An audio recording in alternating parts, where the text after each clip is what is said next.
Et on voit bien que sur le terrain, un peu partout, s'installe un sentiment d'abandon généré à la fois par la distance géographique, mais également l'absence de visibilité, de l'utilité de l'Europe dans chacun de nos territoires. Je crois là qu'il y a un chantier extrêmement important dans chacun des territoires d'outre-mer, qu'ils soient français, espagnols ou portugais.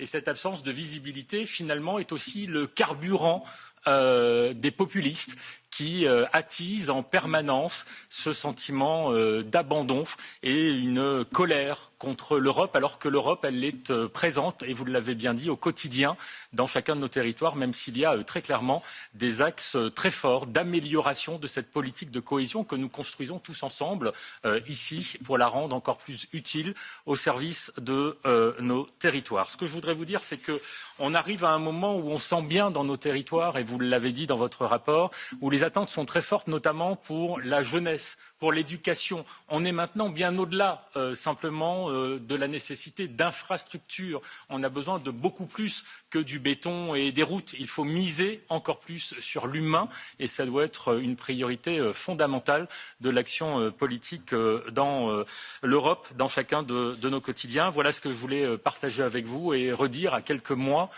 d'échéances électorales importantes à quel point l'Europe et la politique de cohésion ont été des outils fondamentaux du développement de nos territoires et seront pour demain et après-demain des outils indispensables pour la construction d'un nouveau modèle de développement réellement adapté aux spécificités de nos territoires. Merci beaucoup.